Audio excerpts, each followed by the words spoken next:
Que Dieu vous bénisse richement.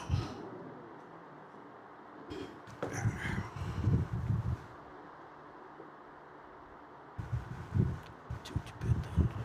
Tu peux couper si tu veux.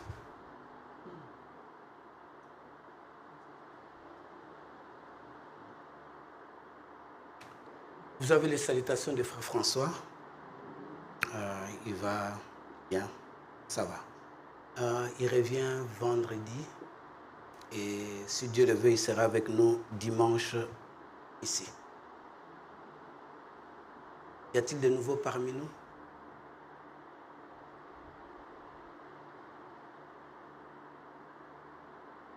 De nouveau?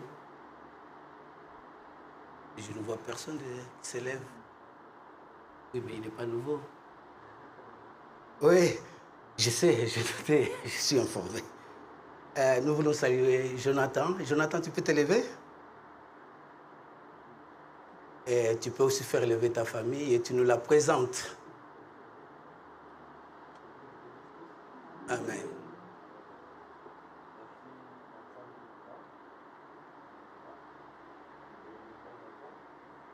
Il y a moyen de parler fort parce qu'ici on n'entend rien du tout. Oui, il faut le micro, mais bon, parle fort, tu es assez costaud. Ouais. Ok. Elion. Que Dieu soit béni. Peut-être beaucoup ne connaissent pas Jonathan. C'est le fils de frère Alix. Ceux qui connaissent frère Alix. Donc, frère Alix et sœur Germaine. Il y a beaucoup de cantiques que nous chantons qu'il a composés ici. Entre autres, Consoler, consoler mon peuple, ou alors Yesu Zinga. Vous pouvez vous asseoir. Merci beaucoup en tout cas. On va prier.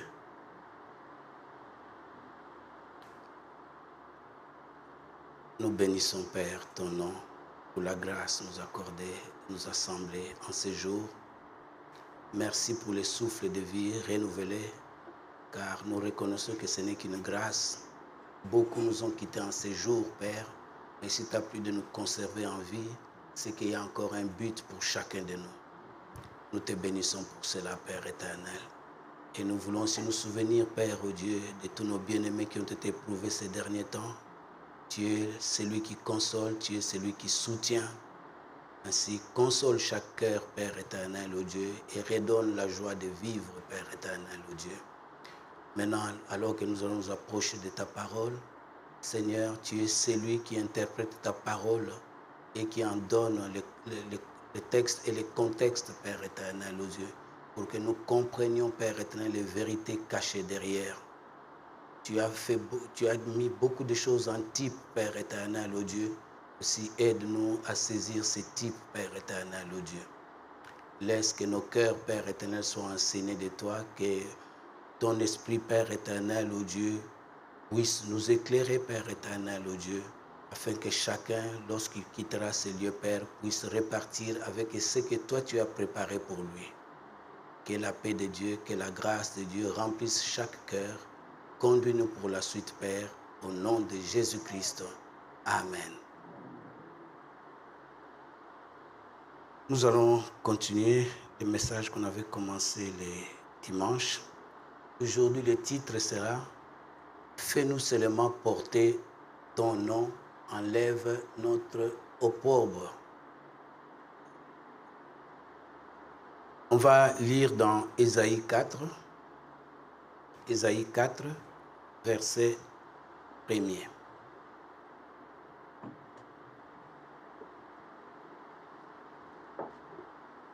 Et cette femme saisiront en ce jour un seul homme et diront, nous mangerons notre pain et nous nous vêtirons de nos habits.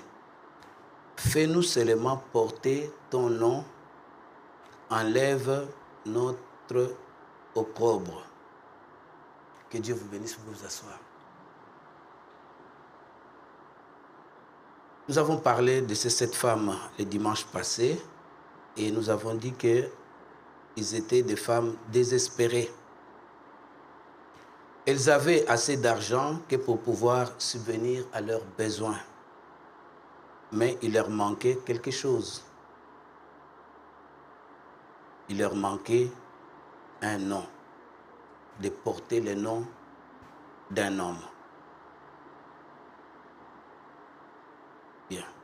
C'est quelque chose de très très important. Et c'est quoi porter un nom ou porter le nom d'un homme? Porter le nom d'un homme veut dire se soumettre à la personne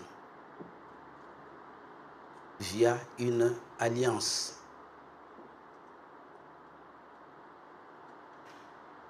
Malheureusement, elle voulait porter son nom, mais sans se soumettre à lui. Elle voulait porter son nom sans être en alliance avec lui. Impossible de porter un nom, le nom d'un homme si tu n'es pas en alliance avec lui. C'est pure folie. C'est eux-mêmes qui s'est déclaré qu'ils voulaient porter le nom. Mais cet homme ne le connaissait pas. Je disais, porter le nom d'un homme, c'est se mettre sous sa couverture, sous sa protection, sous sa direction. C'est accepter de se soumettre à lui. C'est pourquoi la parole de Dieu dit, « Femmes, soyez soumises à vos maris comme au Seigneur. » Parce que l'homme et sa femme sont en alliance. Cette soumission n'est pas une contrainte, mais plutôt fait volontairement. Elle se met sous la couverture de l'homme, sous la protection de l'homme ou sous la direction de cet homme ou encore sous sa seigneurie. Considérez tout en type, parce que nous parlons de Christ et son épouse. Mais Dieu a mis les types par l'homme et sa femme. Lisons 1 Corinthiens 11, à partir du verset 7. Je disais, porter le nom, c'est se mettre sous la couverture d'un homme. L'homme ne doit pas couvrir la tête parce qu'il est l'image et la gloire de Dieu. Tandis que la femme est la gloire de l'homme. Les hommes devaient dire Amen. La femme est la gloire de l'homme.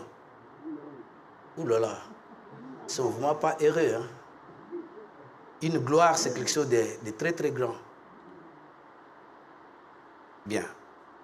Donc, l'homme ne doit pas se couvrir la tête parce qu'il est l'image et la gloire de Dieu. Tandis que la femme est la gloire de l'homme. En effet, l'homme n'a pas été tiré de la femme, mais la femme a été tirée de l'homme. Et l'homme n'a pas été créé à cause de la femme, mais la femme a été créée à cause de l'homme. C'est des paroles assez profondes. L'homme n'a pas été créé à cause de la femme, mais la femme a été créée à cause de l'homme.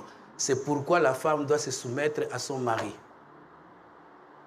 Parce qu'elle a été créée par Dieu, parce que Dieu a créé d'abord l'homme et il a mis la femme sous sa dépendance. Considérez l'image, Christ et son épouse. Nous ne sommes pas des féministes ici. Hein? Bien. C'est pourquoi la femme, à cause des anges, doit avoir sur la tête une marque de l'autorité dont elle dépend. Toutefois, dans le Seigneur, la femme n'est point sans l'homme, ni l'homme sans la femme. C'est pour mettre l'équilibre. Parce que les hommes risquent de croire qu'ils ont la permission de faire tout. Dieu met l'équilibre. La femme n'est point sans l'homme, ni l'homme sans la femme.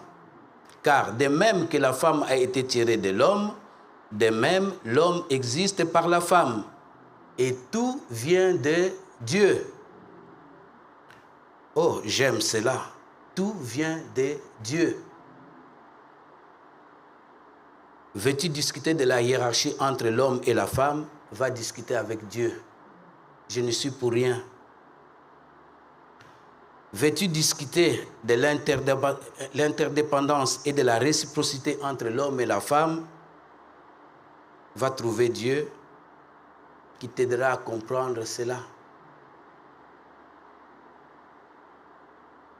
Bien. Ah, minute. Qu'est-ce qui se passe avec ma tablette? Ok, c'est bon. Ce qui fait la gloire de l'homme, c'est sa femme. Cher homme, maltraiter ta femme, c'est ternir ta propre gloire. C'est une honte. Et chère femme, maltraiter ton homme, c'est ternir la gloire de ton homme. C'est une honte. C'est pourquoi le prophète dit, si tu veux si tu veux connaître le caractère d'un homme, regarde sa femme. Ne regardez pas l'homme, regardez la femme. C'est tellement vrai. Si tu veux savoir qui porte les pantalons à la maison, regarde la femme. C'est encore vrai.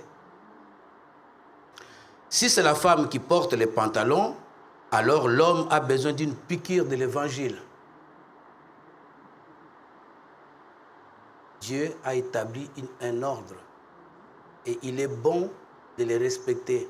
C'est à ce moment-là que la maison sera richement bénie. Je parle très lentement pour qu'on puisse saisir les choses. L'homme s'engage en prenant la femme sous sa protection en payant la dot. Nous avons vu les mohards, pour ceux qui étaient là. C'est le prix de la mariée. C'est le prix du rachat. Prenez ça en type entre Christ et son épouse. L'union sexuelle scelle cette alliance. L'homme dans la femme scelle cette alliance de vie, car elle va porter la vie de cet homme. La femme est le temple de l'homme. Comme chaque chrétien est le temple du Saint-Esprit. Faites toujours l'analogie entre Christ et son épouse. Le prix doit être payé par l'homme pour que la femme devienne sa femme. De même, Christ a payé le prix en donnant sa vie à la croix. Sa résurrection a libéré sa vie dans ses disciples.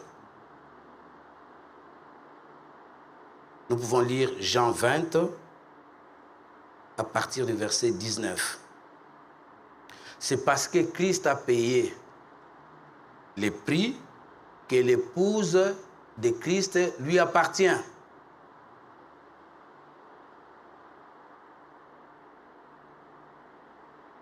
Et Jésus-Christ est Seigneur.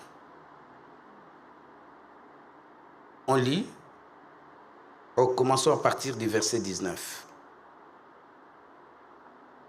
Les soirs de ces jours qui étaient les premiers de la semaine, les portes du lieu où se trouvaient les disciples étant fermées à cause de la crainte qu'ils avaient des Juifs. Jésus vint, se présenta au milieu d'eux et leur dit, « La paix soit avec vous. »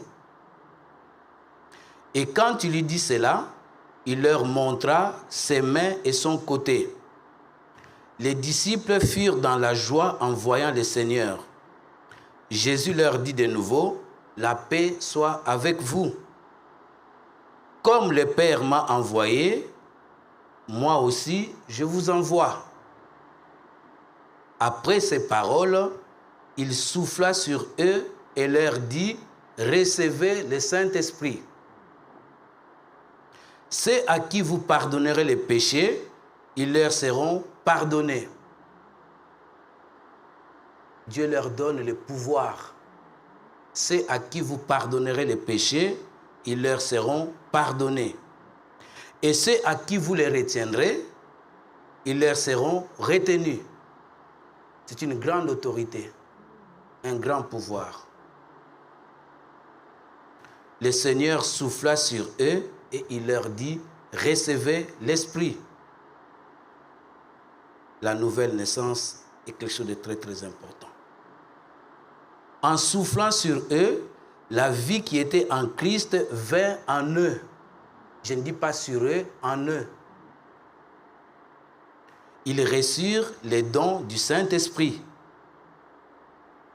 Comme Pierre leur dira les jours de la Pentecôte, quelques jours plus tard. Et ça, c'est dans Acte 2, à partir du verset 38. Pierre leur dit, repentez-vous et que chacun de vous soit baptisé au nom de Jésus-Christ pour le pardon de vos péchés et vous recevrez les dons du Saint-Esprit. C'est gratuit, c'est un don.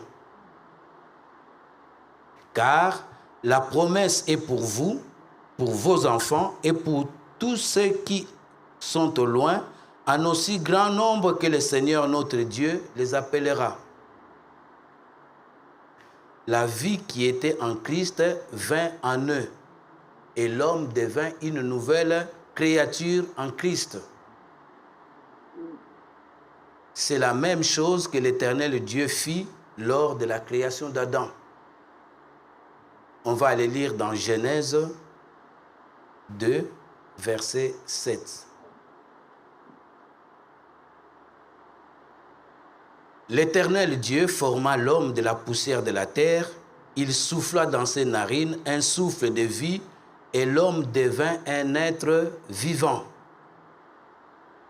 Remarquez la similitude entre l'ancienne création et la nouvelle création. La naissance terrestre et la naissance d'en haut. L'alliance d'Adam avec sa femme était une alliance de vie. Mais le péché a voulu briser cela. C'est pourquoi Adam a suivi sa femme volontairement dans la mort, espérant que Dieu les ramènerait tous à la vie. C'est un acte volontaire qu'Adam a posé.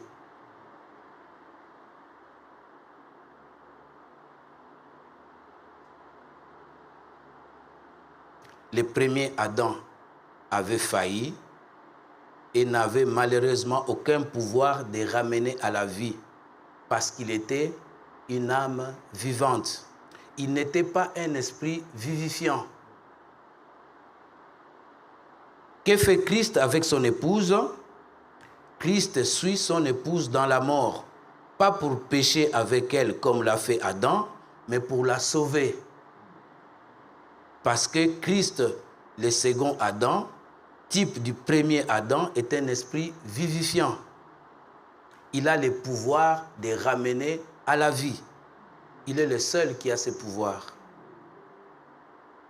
Adam a été emprisonné dans la mort et tous ceux qui sont nés d'Adam, c'est-à-dire tous les hommes, ont été emprisonnés dans la mort. C'est pourquoi tout homme meurt. Tandis que Christ a vaincu la mort et ceux qui sont nés en lui, c'est-à-dire tous les rachetés du Seigneur, ont vaincu la mort par lui. N'est-ce pas là une bonne nouvelle? C'est ça la bonne nouvelle. Nous avons lu dans Jean 20, 19, il est dit, les soirs de ces jours qui étaient les premiers de la semaine, c'était le premier jour de la semaine que Jésus souffla sur eux. C'est le début de la nouvelle création.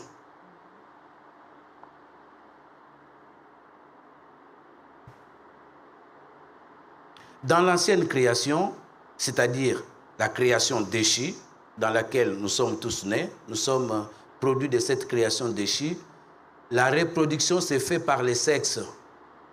Mais dans la nouvelle création, elle s'est faite par la parole vivante de Dieu. Dans l'ancienne création, l'homme et sa femme deviennent une seule chair par les sexes. Dans la nouvelle création, on devient un seul esprit avec le Seigneur par la parole vivante de Dieu. Je fais la comparaison. Nous pouvons lire dans 1 Corinthiens 6, à partir du verset 16. Ne savez-vous pas que celui qui s'attache à la prostituée est un seul corps avec elle? Car, est-il dit, les deux deviendront une seule chair.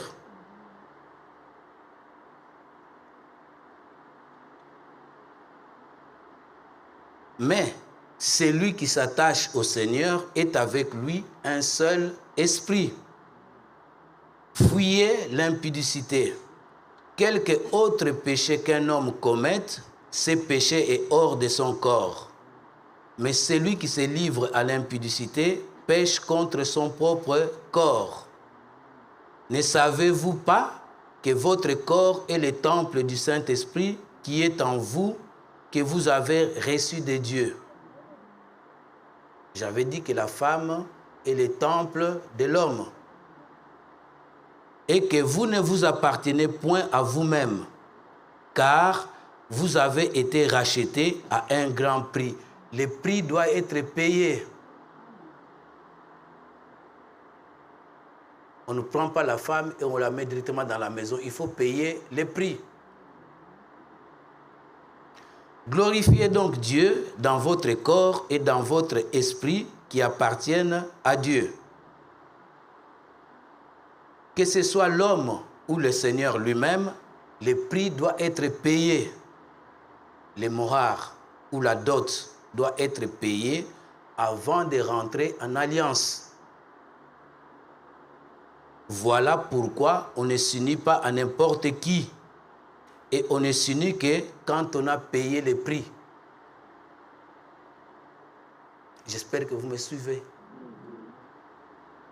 C'est pourquoi la parole de Dieu s'élève contre toutes les pratiques sexuelles, illicites, illégales ou déviantes, hors du mariage ou dans les mariages.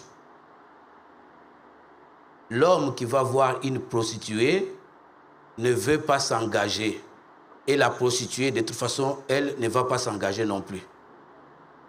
L'un cherche le plaisir en payant et l'autre monnaie son corps. Mais aucun d'eux ne veut s'engager. Le mot-clé ici est l'engagement, car l'engagement entraîne des obligations et des droits. Nous en avons parlé mercredi. Vous allez lire 1 Corinthiens 7 et Éphésiens 5.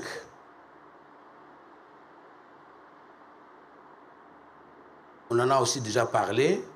La force du mariage, c'est l'engagement, c'est le vœu. Ce n'est pas l'amour. Et la force de l'amour, c'est les dons. L'engagement, c'est décider de choisir la même personne contre vents et marées, qu'il pleuve, qu'il neige ou qu'il vente. Tandis que l'amour ne s'épanouit que dans un cadre sécurisé. Et le cadre sécurisé, c'est l'engagement. Le drame aujourd'hui, c'est que l'engagement, la parole donnée ne vaut plus rien. D'où le nombre de plus en plus élevé de divorces. D'autre part, ne confondez pas l'amour et les sentiments amoureux. Les sentiments amoureux aveugles, ils idéalisent l'être aimé. Mais l'amour, le vrai, exige la mort à soi. Le problème, c'est que les gens ne veulent pas mourir à eux-mêmes, car c'est la croix qui les attend. Mais sache qu'au-delà de la croix, il y a la résurrection qui t'introduit dans une nouvelle vie en Christ. Une gloire plus importante que celle d'avant la croix. Avant la croix, c'est ta vieille nature. Les mariages, l'alliance entre l'homme et sa femme exige la mort à soi. Un autre terme qui est utilisé, c'est le foyer.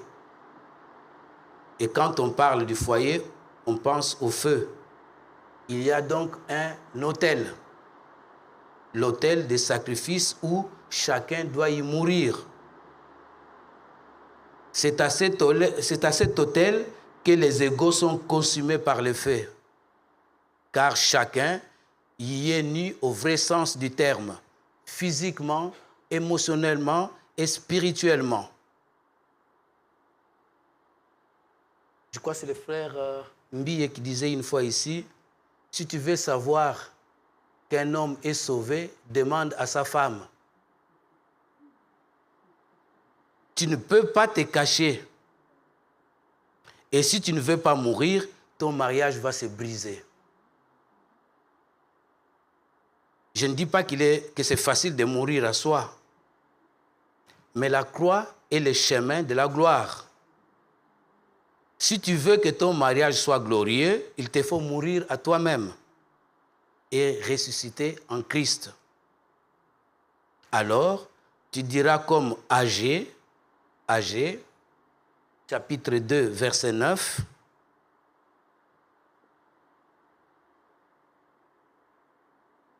la gloire de cette dernière maison sera plus grande que celle de la première, dit l'Éternel des armées.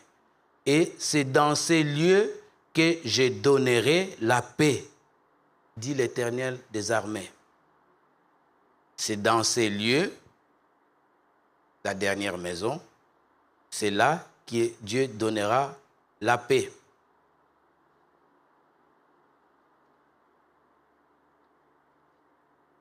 Si tu es mort à toi-même et ressuscité en Christ, alors l'amour que tu auras pour ta femme ou pour ton mari n'aura rien à voir avec l'amour d'avant la croix. Il sera plus précieux, plus glorieux qu'avant, car cet amour-là procède de l'Esprit de Dieu qui t'anime. Alors, la maison sera en paix. La paix qui vient de Dieu. Comme nous avons vu, c'est dans ces lieux que je donnerai la paix. Le problème de ces 7 femmes, c'est qu'elles ne veulent qu'en faire qu'à leur tête, car elles sont indépendantes. La seule ombre dans leur vie, il leur manque un nom, le nom d'un homme qu'ils veulent porter. Nous en avons parlé la fois passée. Nous avons vu qu'il y avait 2 problèmes majeurs qui ont conduit Judas dans une situation de détresse et de misère. Nous avons dit, la première chose, c'était la gouvernance. C'est la tête qui dirige tout le corps. Et si la tête ne va plus, rien ne va. C'est l'homme qui dirige sa maison. Et si ça ne va plus, il faut regarder la tête. Les hommes forts et les hommes pieux étaient morts, nous avons vu ça, et le pays était dirigé par des jeunes hommes, des enfants et des femmes. Ce n'était pas la volonté de Dieu et ce n'est toujours pas la volonté de Dieu qu'il en soit ici. Si les choses ne vont pas dans une nation, regardez aux dirigeants. On a laissé faire et c'est devenu du n'importe quoi. Et la nation a perdu sa boussole morale et spirituelle. La deuxième chose qu'on avait vue, c'était la dépravation morale des femmes. À cause d'un déficit de gouvernance ou de leadership, cela a conduit à la dépravation morale des femmes.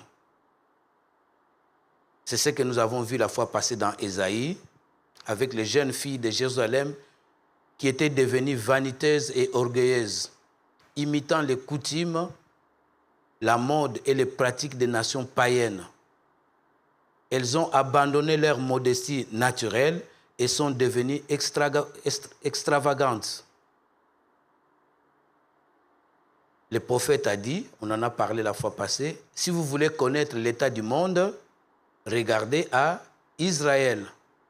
Mais si vous voulez connaître l'état de l'Église, regardez au comportement des femmes. Et nous avons ajouté que les femmes sont les thermomètres de la dégradation morale et spirituelle d'une nation.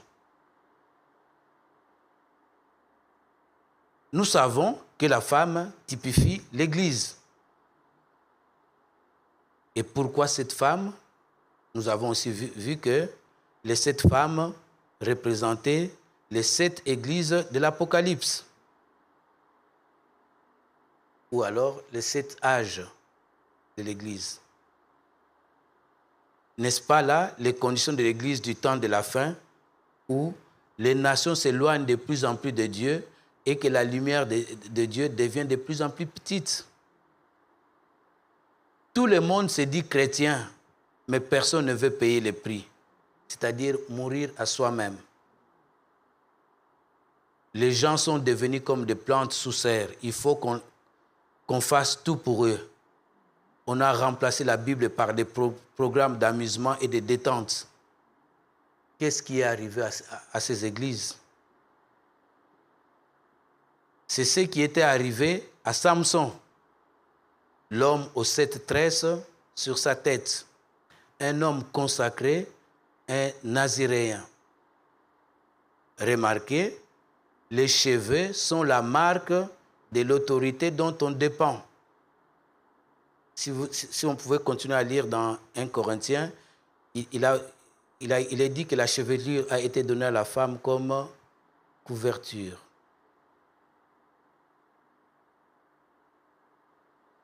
Vous me direz, qu'est-ce que les cheveux ont à voir? Laissez-moi vous dire que tout ce que Dieu a créé a un but. Et Dieu utilise des symboles. Ces symboles nous enseignent sur les réalités infaillibles du Dieu créateur, sa nature, son caractère ou sa pensée. Les cheveux, la chevelure, indiquent la dépendance à une autorité. C'est pourquoi il arrive souvent que dans les conflits, les femmes se rasent les cheveux. C'est une sorte d'humiliation. Ça veut dire qu'ils n'ont plus d'autorité au-dessus d'eux.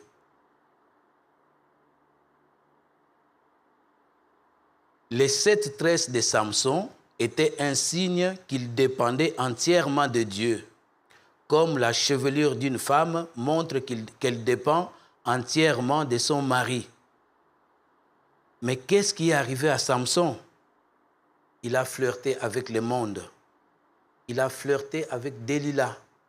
Ça, c'est dans Juge 16. Juge 16, à partir du verset 15.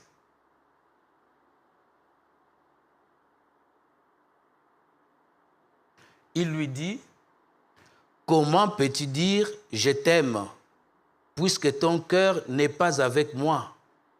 Voilà 3 fois que tu t'es joué de moi et tu ne m'as pas déclaré d'où vient ta grande force. » Comme elle était chaque jour à les tourmenter, à l'importuner par ses instances, son âme s'impatienta à la mort. Il lui ouvrit tout son cœur et il lui dit, « Le rasoir n'a point passé sur ma tête, parce que je suis consacré à Dieu dès le ventre de ma mère. Si j'étais rasé, ma force m'abandonnerait. Je deviendrais faible et je serais comme tout autre homme. » C'est pourquoi la femme mariée ne coupe pas ses cheveux.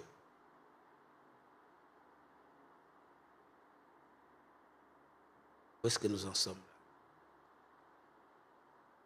Delilah, voyant qu'il avait ouvert tout son cœur, envoya appeler les princes des Philistins et leur fit dire, « Montez cette fois, car il m'a ouvert tout son cœur. » Les femmes sont très intelligentes. Hein? Il a capté que maintenant, ça n'est fini pour lui. Les princes des Philistins montèrent vers elle et apportèrent l'argent dans leurs mains. Elle l'endormit sur ses genoux, et ayant appelé un homme, elle rasa les 7 tresses de la tête de Samson et commença ainsi à le dompter. Il perdit sa force. Et elle dit alors, « Les Philistins sont sur toi, Samson. » Et il se réveilla de son sommeil et dit, « Je m'en tirerai comme les autres fois. » Il faut faire attention. Hein? Dieu l'avait quitté et je me dégagerai. Il croyait que Dieu était toujours avec lui. Et pourtant, il avait reconnu qu'il n'avait plus de cheveux sur sa tête. Il pouvait comprendre cela. Ici, c'est l'orgueil qui parle. Hein? Je m'en tirerai comme autrefois et je me dégagerai. Il ne savait pas que l'Éternel s'était retiré de lui. C'est bien triste. Comment, lui qui avait de longues tresses, il ne sait pas que les cheveux ne sont plus sur sa tête. Les Philistins les saisirent et lui crevèrent les yeux. Je crois qu'il était encore ivre de l'amour de Delilah. Ils le firent descendre à Gaza et les lièrent avec des chaînes d'airain. Ils tournaient la meule dans la prison. Un prince de Dieu tourna la meule devant des princes des Philistins. Je vous exhorte à aller lire les prophètes, une église séduite par le monde. C'est un message prêché le 28 juin 1959 où le prophète parle un peu de cette église. Au travers des âges, l'église était consacrée au Seigneur Jésus-Christ. Mais petit à petit, il a laissé le monde s'infiltrer jusqu'au point où le monde et l'église se sont interpénétrés. Un frère a chanté, « J'ai cherché le monde et je l'ai trouvé dans l'église. Et j'ai cherché l'église et je l'ai trouvé dans le monde. » C'est une triste histoire. Aujourd'hui, il y a une telle interpénétration entre le monde et l'église que les gens se demandent ce qui ne va pas.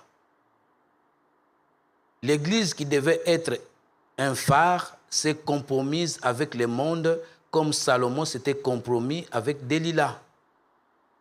Au verset 29, nous avons lu « Delilah endormit Samson sur ses genoux et ayant appelé un homme, elle rasa les 7 tresses de la tête de Samson et commençant ainsi à les dompter. Il perdit sa force. »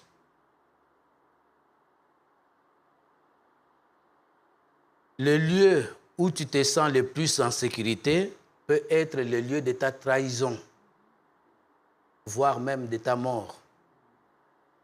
Celle-là même en qui elle avait confiance va les trahir. Les genoux de sa femme étaient les lieux les plus inoffensifs qu'il pouvait imaginer. Et Samson s'endormit comme sous l'empire d'une drogue, au point où on lui rasa la tête sans qu'il ne s'en rende compte.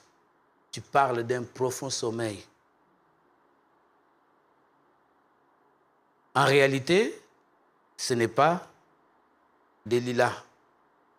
C'est Samson qui s'est trahi lui-même, car il a livré les secrets de sa force. Son amour pour Delilah était plus fort que son amour pour Dieu.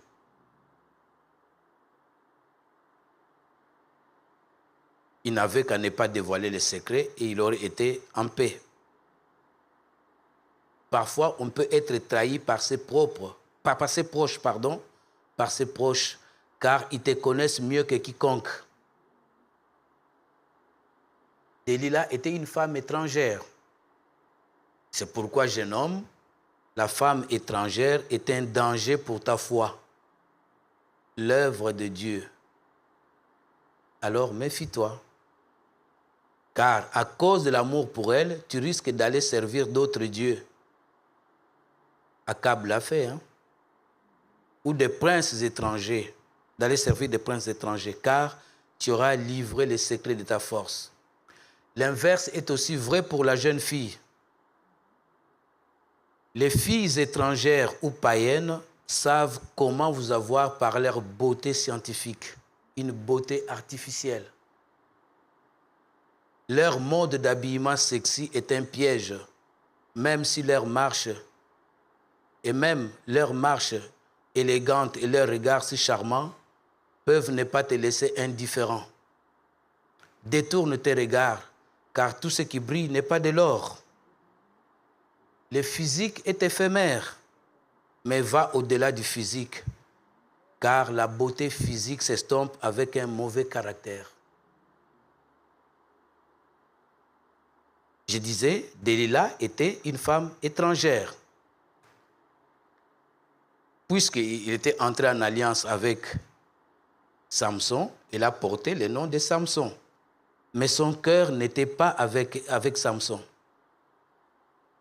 Delilah n'était pas converti. Samson s'était mis sous un joug étranger.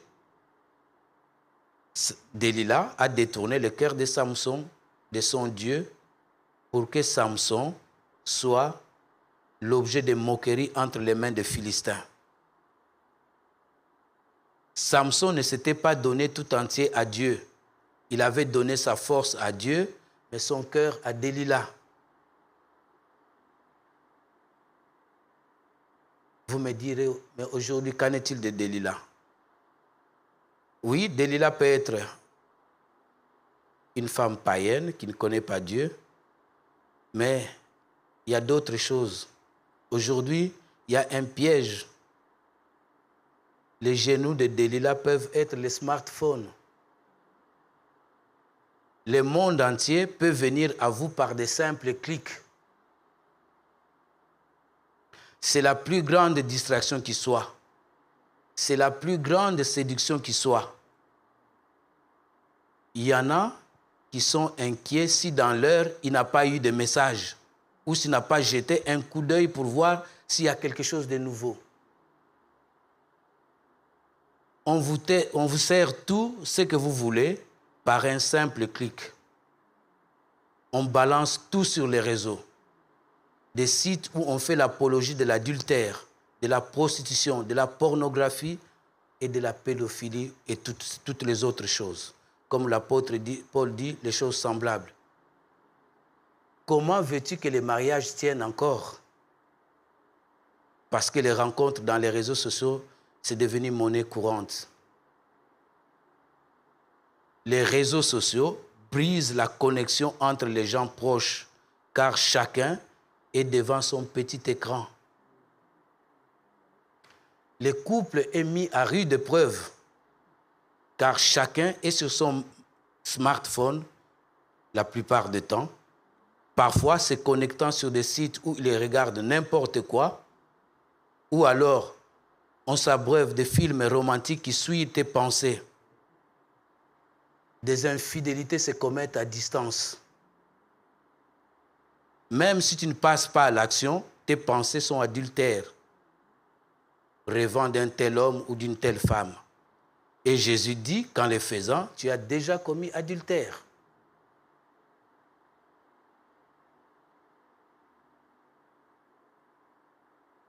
Bien. Alors, qu'est-ce qu'il ne veut pas? Il ne veut pas marcher. Ok, ça va. Mais quand il faut écouter la parole de Dieu, la parole de délivrance, ça ne va pas. Car tu es en prison comme Samson. Tu as perdu ta vision. Tu es là présent physiquement, mais tes pensées tournent en boucle comme Samson qui tournait la mêle. Le diable t'a eu. Tu auras passé 3 heures à l'assemblée, mais tu n'as rien compris car tu étais occupé à autre chose. C'est dont tu t'es nourri dans les réseaux sociaux. Tu ne peux plus accepter une autre sémence car tu es rempli de la mondanité. Ou alors, dès que la prédication commence, tu es tellement fatigué, tu dors, parce que tu n'as pas bien géré ton temps de sommeil, occupé à regarder n'importe quoi. Autre chose sur les réseaux sociaux. On trouve toutes sortes de prédications. Et si ton discernement n'est pas bien aiguisé, tu risques d'être fécondé par tout sauf par la parole de Dieu. Dieu n'aime pas les mélanges. Les réseaux sociaux, c'est un foutoir. Il y en a qui sont devenus réplés. Ils mangent tellement parce qu'ils sautent d'une prédication à une autre. Ils sont pleins d'embonpoint, car ils mangent à toutes les sauces, mais ils ne prient pas, ils ne jeûnent pas, ils ne cherchent pas Dieu. Ils ne se livrent pas des activités spirituelles comme la méditation, la réflexion, les actions de grâce, chanter des cantiques et des hymnes spirituels. Ils ne participent pas des réunions d'édification. Ils ont difficile à se mouvoir et ils n'arrivent pas à combattre, car un soldat dont la mobilité est réduite devient une cible facile pour l'ennemi. C'est pourquoi dans les déserts, Dieu disait que chacun aille ramasser sa manne chaque jour. Il faut donc sortir pour aller ramasser la manne. Ça te fait bouger, hein?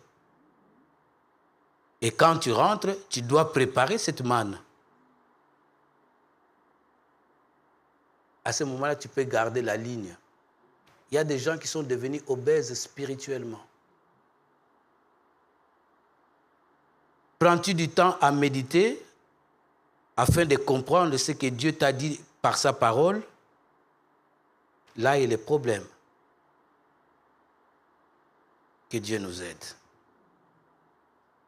Samson perdit la vision et l'Église a perdu la vision car séduite par le monde. Nous voyons que dans les 7 églises d'Apocalypse, Dieu va envoyer un message à l'ange de chaque église. Vous pouvez lire les reproches faits à chaque église. Nous n'aurons pas le temps d'entrer en profondeur sur chaque église. Mais nous avons vu la fois passée une église qui a laissé entrer certaines choses qu'elle ne devait pas. C'était l'église de Pergame. Et nous avons vu que Pergame signifie mariage. Même si quelques-uns de Pergame qui croyaient en Jésus ont retenu le nom du Seigneur et n'ont pas renié la foi du Seigneur, beaucoup de choses se sont passées malgré tout dans cette église. Il y avait au milieu d'elle des gens attachés à la doctrine de Balaam, des gens qui essaient d'introduire des pratiques pernicieuses, incitant les gens à manger des viandes sacrifiées aux idoles et à se livrer à l'impudicité. Nous avons dit d'aller lire l'histoire de Balaam dans Nombre à partir du chapitre 23. Israël s'attacha à Baal-Péor, un dieu païen. C'est de l'adultère spirituel, car Israël avait pour époux Dieu lui-même. Il s'agit des unions illicites qui suscitèrent la colère de Dieu. Ils s'appelaient toujours le peuple de Dieu, mais ils s'unissaient à d'autres dieux. Ils n'avaient plus d'amour pour l'Éternel, le Dieu Tout-Puissant, car l'Éternel est trop strict. Aujourd'hui, c'est pareil. Dieu ne nous laisse pas faire n'importe quoi, alors que les dieux païens sont licencieux.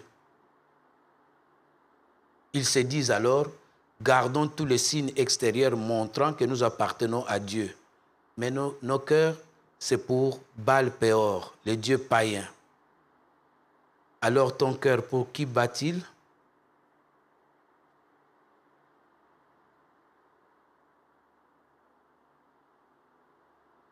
Le chiffre 7, ils étaient 7.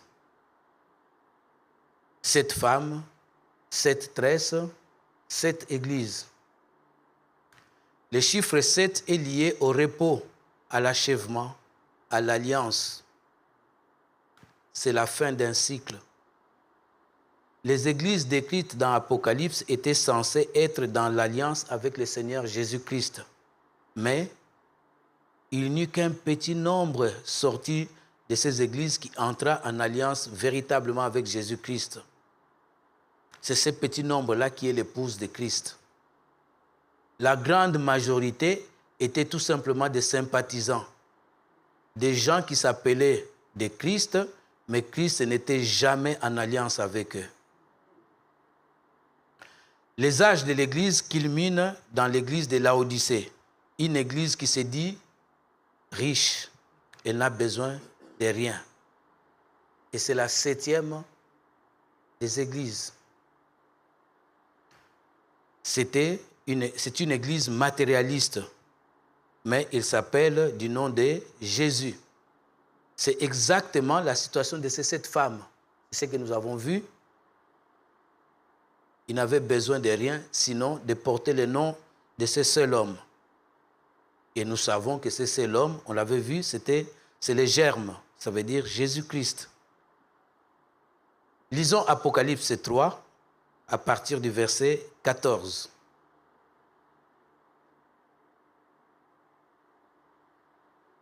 Écrit à l'âge de l'église de Laodicée.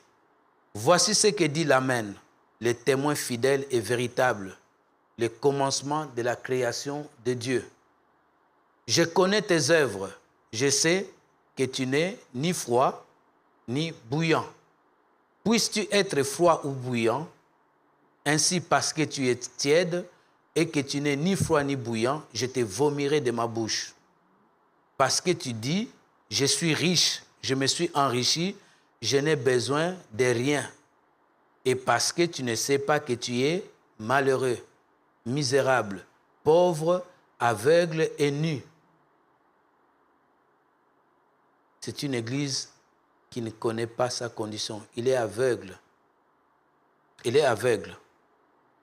Le Seigneur lui dit, je te conseille d'acheter de moi de l'or éprouvé par le feu afin que tu deviennes riche et des vêtements blancs afin que tu sois vêtu et que la honte de ta nudité ne paraisse pas et un collier pour oindre tes yeux afin que tu voies.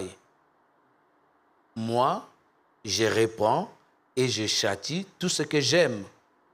Et donc du zèle et répands-toi. On ne se déclare pas femme de M. Y si Y n'a jamais versé de dot pour elle et s'il n'y a pas une alliance entre les deux. Le prix doit d'abord être payé.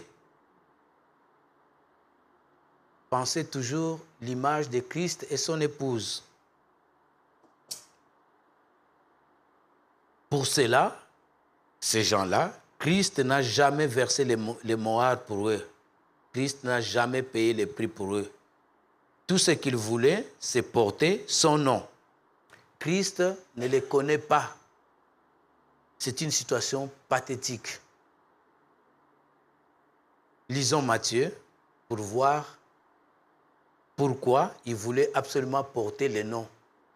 Lisons Matthieu à partir du 21.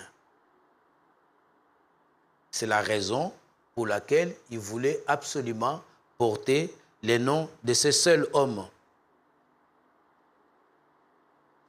Matthieu 7, à partir du verset 21. Ceux qui me disent « Seigneur, Seigneur » n'entreront pas tous dans le royaume des cieux, mais celui-là seul qui fait la volonté de mon Père qui est dans les cieux. Plusieurs me diront en ces jours-là, Seigneur, Seigneur, n'avons-nous pas prophétisé par ton nom? N'avons-nous pas chassé des démons par ton nom? Et n'avons-nous pas fait beaucoup de miracles par ton nom? Alors, je leur dirai ouvertement, je ne vous ai jamais connus. retirez-vous de moi, vous qui commettez l'iniquité. Voilà pourquoi ils avaient besoin de ces noms. Parce qu'ils voulaient des miracles, des prophéties, des prodiges. Mais ils ne voulaient pas le Seigneur lui-même. Je disais, voilà pourquoi ils voulaient absolument ces noms. Parce qu'en ces noms, ils pouvaient guérir les malades. En ces noms, ils pouvaient chasser les démons. En ces noms, ils pouvaient faire beaucoup de miracles. Car le nom de Jésus-Christ était un nom puissant. Avec les miracles, les guérisons, les prodiges, les prophéties, tu auras une grande renommée dans le monde entier. Tu seras connu et reconnu comme l'homme de Dieu. Tu auras une grande église, c'est un grand honneur. Tu seras assis aux premières places. Tu seras reçu dans les places élevées. Avec ces noms, tu peux entrer là où tu ne pouvais même pas imaginer un jour entrer. Et alors, en quoi cela nous regarde? Ton honneur ne vaut rien si Christ n'est pas honoré, car à lui l'honneur, la gloire et la puissance. Ce ne sont pas les miracles, les prodiges ou les guérisons ou tout ce que vous voulez qui feront que tu appartiennes à Christ. Je prêche bien, c'est de la foutaise. Appartiens-tu à Christ? Je fais des miracles, foutaise. Appartiens-tu à Christ? C'est la grande question.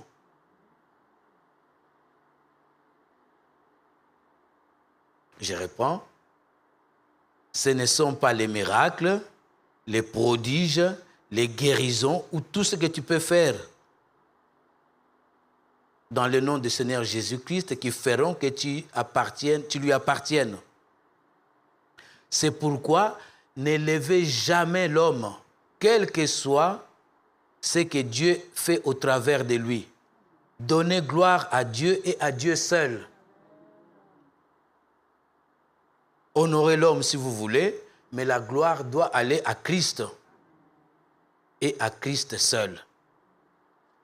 Que l'homme reste à sa place d'homme.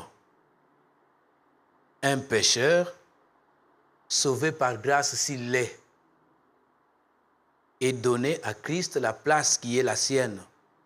Ça veut dire Seigneur, Sauveur, Dieu fait chair, la parole ointe. As-tu été racheté? Jésus ne rachète que ce que le Père lui a donné, ce qu'il a connu d'avance.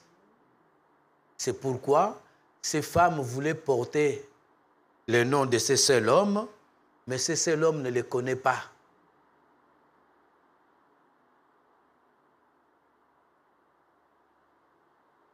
C'est là que la prédestination intervient.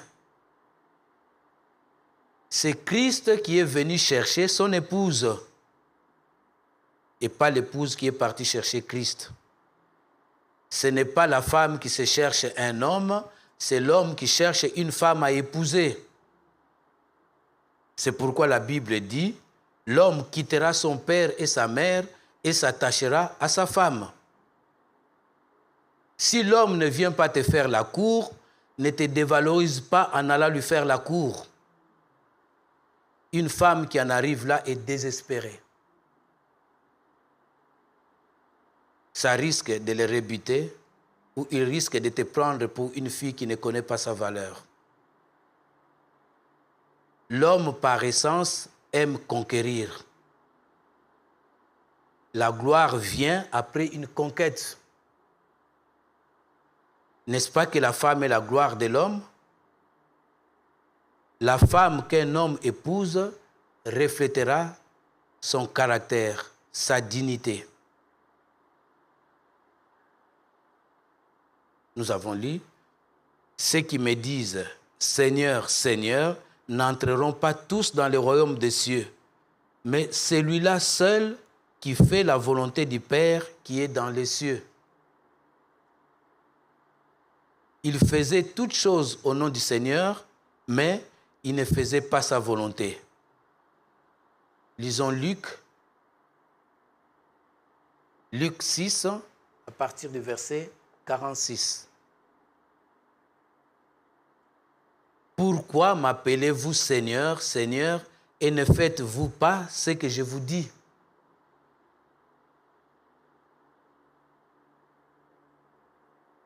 Pourquoi m'appelez-vous Seigneur, Seigneur, et ne faites-vous pas ce que j'ai dit? Voilà le problème de ces filles, de ces femmes. Le Seigneur dit au 23, « Alors je leur dirai ouvertement, je ne vous ai jamais connu. Retirez-vous de moi, vous qui commettez l'iniquité. »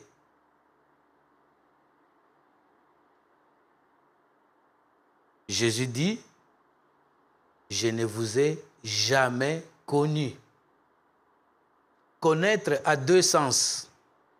On peut connaître quelqu'un parce qu'on a une information sur lui. On peut connaître quelqu'un parce qu'on a lu sur lui. On peut connaître quelqu'un parce qu'on a entendu parler de lui. Mais il y a une autre façon de connaître. C'est la connaissance intime réservée à ceux qui sont en alliance, comme l'homme et sa femme. Mais ces gens-là, ces femmes-là, n'ont jamais été dans une alliance avec Christ. Quelqu'un qui n'est pas dans l'alliance avec Christ n'est pas connu de Christ. Et quelqu'un qui n'est pas connu de Christ est un ouvrier d'iniquité. C'est aussi simple que cela. Balaam était un ouvrier d'iniquité, même s'il était un homme qui a l'œil ouvert et qui entend les paroles de l'Éternel. Nous allons le lire dans Nombre 24, à partir du verset 15. Balaam était quelqu'un qui avait l'œil ouvert et qui entendait les paroles de l'Éternel. Ce n'était pas un menu prophète, hein? C'était quelqu'un de costaud. Il en savait beaucoup sur Dieu. Balaam prononça son oracle et dit, parole de Balaam, regardez l'orgueil. Parole de Balaam, fils de Béor. Parole de l'homme qui a l'œil ouvert. Parole de celui qui entend les paroles de Dieu. De celui qui connaît les desseins du Très-Haut. Il connaissait les desseins du Très-Haut. On voit tout l'orgueil spirituel monter ici. De celui qui voit la vision du Tout-Puissant. De celui qui se prosterne et dont les yeux s'ouvrent. Ce n'était pas un petit prophète, hein?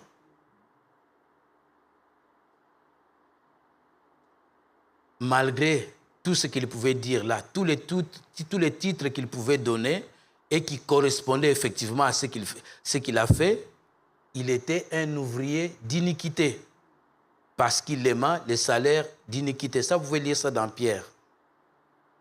Ne soyez pas impressionnés par qui que ce soit parce qu'il fait des prodiges. Ne soyez pas impressionnés par qui que ce soit parce qu'il fait des miracles. Quoi que ce soit qu'il fait au nom de Jésus-Christ, la Bible dit, vous les reconnaîtrez par leurs fruits. Respectez tout homme, c'est ce que doit tout homme. Mais ne donnez surtout pas gloire à cet homme. Balaam, un grand prophète. Il parlait avec Dieu, hein? Ce n'était pas de la blague. Ce n'est pas tout. Tu peux faire beaucoup de choses. Mais dans 1 Corinthiens 13, à partir du verset 1er,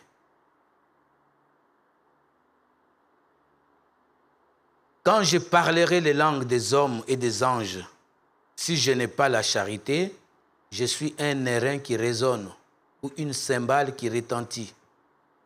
Et quand j'aurai les dons de prophétie, la science de tous les mystères et toute la connaissance, quand j'aurai même toute la foi jusqu'à transporter des montagnes, si je n'ai pas la charité, je ne suis rien, ouvrier d'iniquité. Quand je distribuerai tous mes biens pour la nourriture des pauvres, quand je livrerai même mon corps pour être brûlé, si je n'ai pas la charité, cela ne me sert de rien.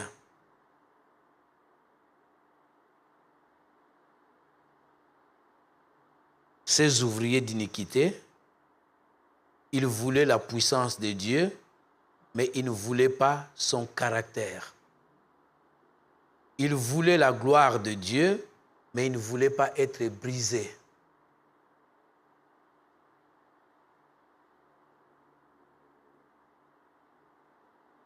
Que Dieu vous bénisse.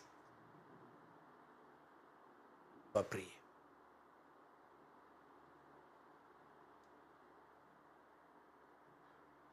Seigneur, c'est avec humilité que nous nous tenons devant toi, devant ces grandes réalités, Père, qui dépassent l'entendement humain.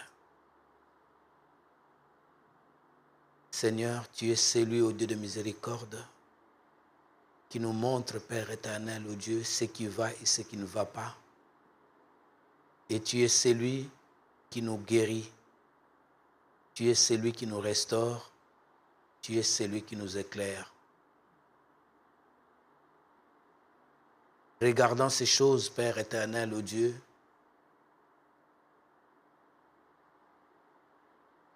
laisse que chacun puisse s'examiner où il en est avec son Dieu, de quel côté il se trouve.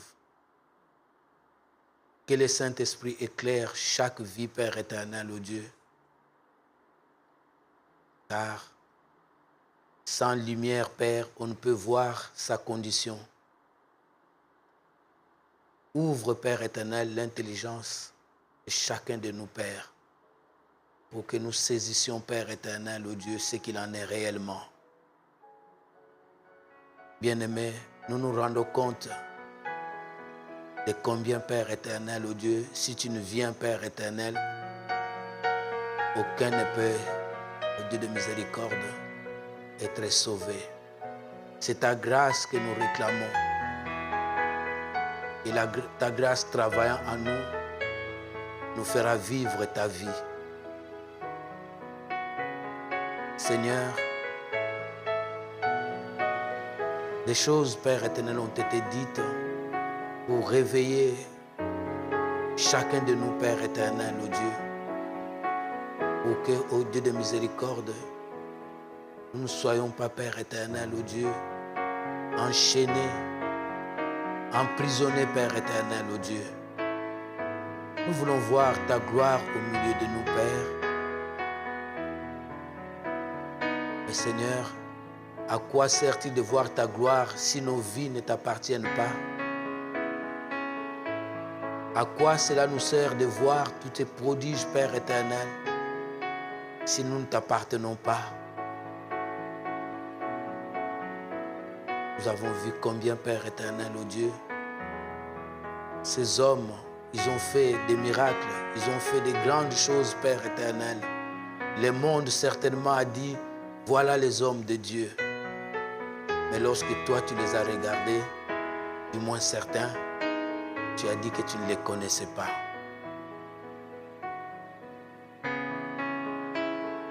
Cela nous fait trembler. Oui, Père. C'est pourquoi nous implorons ta grâce. Que ta miséricorde entoure chacun. Viens en aide à chacun, Père éternel, ô Dieu. Envoie ton esprit, Père, pour réveiller l'esprit de chacun. Et que ton peuple puisse marcher à la clarté de ta parole. Nous reconnaissons notre misère. Nous reconnaissons, Père éternel, ô Dieu, que sans toi, nous ne pouvons rien faire.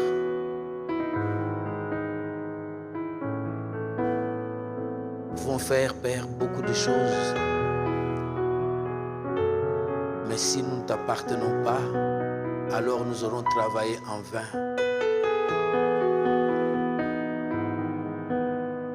Nous pouvons, Père, réaliser de grandes choses, faire même descendre le feu du ciel. Mais si nous ne t'appartenons pas, alors cela ne sert à rien. Nous aurons perdu notre temps. Aie pitié de nous, Père. Laisse-nous humilier, Père, au pied de la croix, là où la grâce de Dieu coule. Que cette grâce atteigne chacun, Père éternel, ô Dieu.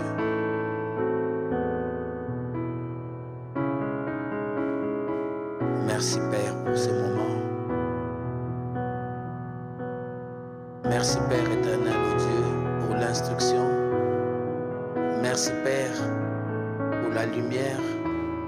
Maintenant, Père, donne-nous à ruminer ces choses, à prendre du temps, Père éternel, ô Dieu, à réfléchir là-dessus, à prendre du temps à prier là-dessus, Père. Sonde-moi, ô Dieu, vois si je suis encore dans la foi. Sonde chacun, Père éternel, et vois s'il est encore dans la foi. Les temps sont très durs et très mauvais. Il n'y a que toi, ô Dieu de miséricorde, qui peut nous aider. Merci, Père, ô Dieu, pour ce moment. Merci, Père, ô Dieu, pour ta parole.